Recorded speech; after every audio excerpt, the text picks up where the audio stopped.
un católico y le preguntan por qué cree en la Virgen María, y entonces le llegan a decir que la Virgen María es una mujer cualquiera, que la Virgen María no es virgen, etcétera, etcétera. Y el católico le demuestran un texto bíblico en donde dice, llegó María y los hermanos de Jesús. Ya ves, tuvo más hijos. Pues no saben una interpretación bíblica. Para eso hay que saber la hermenéutica, la exégesis, y hay que hacer un estudio profundo de los números cabalísticos, del idioma pobre, las inexactitudes, etcétera, etcétera, en un contexto bíblico. De tal manera que, por eso, dice San Pedro, estar prestos a dar razón de vuestra fe y de vuestra esperanza cuando así lo pregunten. Luego entonces, la cuestión de la religión de Dios no solamente va al corazón y al alma, también va al intelecto, también va a la razón, también va al conocimiento. Luego entonces, todo católico debe conocer la apologética o la teología fundamental, que es lo que después del Concilio Vaticano II se utiliza en términos más generales, más despectivos, y obviamente pues tenemos que decir que la apologética como tal no ha sido desechada en ese contexto de decir ya no se necesita la apologética, ¿no? Sino simplemente que no es otra cosa más que el conocimiento fundamental de la teología, es decir, del tratado de Dios, cuyo significado significa teología. Teo Dios, luego leyes, tratado. Así que el tratado de Dios, en un conocimiento fundamental de lo que creemos, pues propiamente vendría siendo los fundamentos de la fe.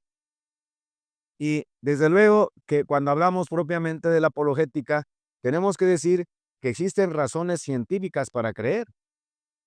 Si un cristiano católico no cree por creer, es que yo creo aquí en mi corazón, es que yo siento bonito, es que yo lo heredé de mis padres, yo lo heredé de mis abuelitos. No, existen razones científicas para creer propiamente en la existencia de Dios y existen razones científicas para demostrar que la fe, la razón no están peleadas. Eso ya lo he explicado en otro video.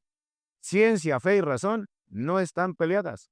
Al contrario, se complementan, porque lo que no puedo explicar con la ciencia, mi razón me dicta que tengo que buscar en otro lado y por lo tanto entonces entro al campo espiritual. No solamente me quedo en el campo filosófico, sino que subo al campo teológico para poder explicar lo que no puedo explicar en el contexto científico. Muchos dicen, la ciencia está peleada con la fe. No, claro que no. Hay razones científicas para creer. Luis Pasteur, el padre propiamente de la vacuna antirrábica, el padre de la pasteurización en honor propiamente a su apellido, Luis Pasteur, cuando hace sus experimentos y llega a descubrir las bacterias con el lente del microscopio, llega a decir, ahora entiendo por qué la iglesia llega a decir que Dios es dueño de lo visible y lo invisible, puesto que estas bacterias que acabo de descubrir con un lente en donde me agrandan las cosas, mis ojos no lo alcanzan a ver y sin embargo existen. Son invisibles a mis ojos y sin embargo existen. Sí, con razón ahora entiendo por qué la iglesia dice que Dios es dueño de todo lo visible y lo invisible. Pues a mis ojos físicos no alcanzo a ver las bacterias, necesito un lente para ver y ahí puedo ver que existe propiamente vida en unas bacterias que mis ojos físicos no alcanzan a ver. Tiene que ser a través de una lente que es propiamente el microscopio. Y haciendo propiamente una referencia al microscopio invitado por Edwin Hooke, ese Edwin Hooke también era católico. La ciencia, la razón y la fe no están peleadas. Y tenemos el caso de Kepler. Así que podríamos mencionar infinidad de inventores, descubridores, científicos, médicos, y entonces llegamos obviamente a entender que muchos de ellos eran creyentes plenamente, conocían un tanto religión y la ciencia propiamente los acercó a ese misterio. Por eso la ciencia también nos lleva a Dios, tal como diría en el libro de A Dios por la ciencia del padre Simón, sacerdote jesuita.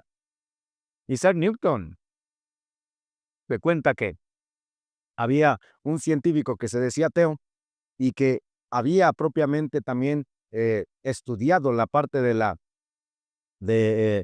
astrofísica, del cosmos, y obviamente, bueno, pues Isaac Newton ya, como sabemos, el descubridor de la ley de gravedad, Pues, en realidad, propiamente, son conocimientos que otros científicos lo habían visto de a siglos atrás. Sin embargo, bueno, pues él se le atribuye y obviamente, pues él también estudia el cosmos como tal y cuando hablamos propiamente de la astrología, pues ven y observan y se dan cuenta que eso no lo pudo haber hecho el hombre. Así que se narra una historia en donde pues va un científico que también está haciendo los estudios, se dice que Isaac Newton tenía una maqueta que había hecho bien propiamente de lo que hasta ahora estaba estudiando. Llegó este científico, también conocedor propiamente de la astronomía, y que le dijo, ¿quién es justo esta belleza, esta maqueta? Está hermosa. A lo que contestó eh, Newton, no la ha hecho nadie. Y entonces aquel dijo, es que me quieres vacilar, ¿cómo que no la ha hecho nadie? Esto lo tuvo que haber hecho alguien y además le quedó hermosa, casi está perfecta. Pero no, no la hizo nadie. Si esta maqueta que tú le llamas perfecta y que está realizada, no la hizo nadie, y tú dices que me burlo de ti, pues es que tú dices que el cosmos que está allá afuera no lo hizo nadie, que viene por casualidad. A lo cual propiamente tiene que entender entonces que efectivamente eso que él observaba, alguien lo tuvo que haber hecho. Ese alguien, Newton sabía que ese alguien es Dios. Lo que quiere decir de Galileo Galilei, que decía propiamente que la Tierra era la que se movía, puesto que siglos para atrás, en la Edad Media y para atrás, siempre se creyó que la Tierra era plana, durante muchos siglos. Y en las leyendas se narra que cuando había los movimientos de un terremoto, de un temblor, bueno, se decía propiamente que esa tierra la estaban cargando algunas tortugas, algunos decían que eran elefantes y que para descansar un ratito se tenían que mover y por eso era el movimiento. Obviamente, la ciencia va avanzando, los estudios van avanzando, los estudios astrofísicos, y descubren propiamente que se mueve. Además, Galileo Galilei había también inventado varios telescopios para poder ya el telescopio ya había sido inventado, pero él inventó más de 100 telescopios para poder tener un mayor alcance, de tal manera que él estaba seguro que la Tierra se movía. Y algunos que no conocen propiamente de literatura, que no conocen de historia, llegan a decir que a Galileo lo mató la Inquisición. Eso es falso, por eso hay que conocer. Y eso propiamente está también dentro del estudio de la apologética. Hay que tener los fundamentos sólidos para poder propiamente decir las verdades y no decir mentiras completas, verdades a medias. Para eso está el estudio de la apologética. A Galileo Galilei ciertamente se le aplicó la Inquisición, pero no propiamente por sus estudios científicos. Propiamente, de hecho, él murió de muerte natural. Así que no hay que caer propiamente en los errores a alguien que no conoce la historia, que no conoce bien los fundamentos y que solamente escuchó una nota o como dicen por ahí, vio un pequeño video en internet y se deja guiar propiamente por eso. Hay que entrar a un estudio que nos dé propiamente los fundamentos para decir las cosas con plena claridad y con plena verdad. Dentro de la religión hay muchas verdades que la iglesia, a través de la teología, a través de los estudios de la patrología, a través de los estudios de la eclesiología, de la mariología, de la eclesiología, de la cristología, de la ascética, de la gnóstica, esos conocimientos a veces nos los dan de manera implícita. Pero los estudios de los fundamentos de la fe o teología fundamental nos acercan un poquito más, de tal manera que esas verdades que están de manera implícita, las podemos dar a conocer de manera explícita. Y eso es lo que han hecho las ciencias que estudian la cuestión de la religión. Así que hay razones científicas para creer. El padre Newman, entre otros, Leeuwenhoek, como dije, y bueno, podríamos decirlo, pasó a la historia. Bueno, tenemos un caso de los recientes, Francis Collins, que es el descubridor del genoma humano, y él propiamente convertido a razón de que era un ateo que no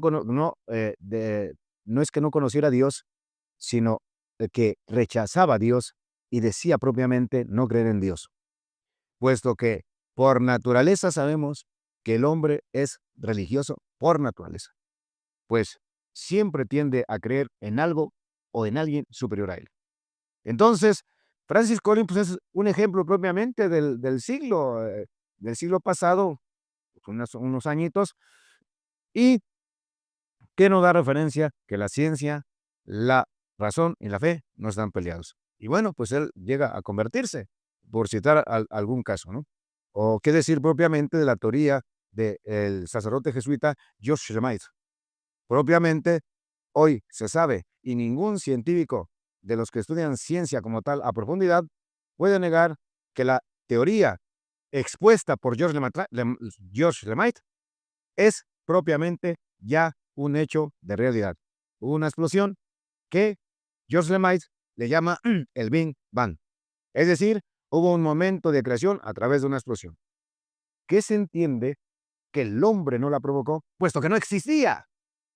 Entonces, a través de la ciencia, podemos ir descubriendo muchas cosas. Por eso decía que hay razones científicas para creer.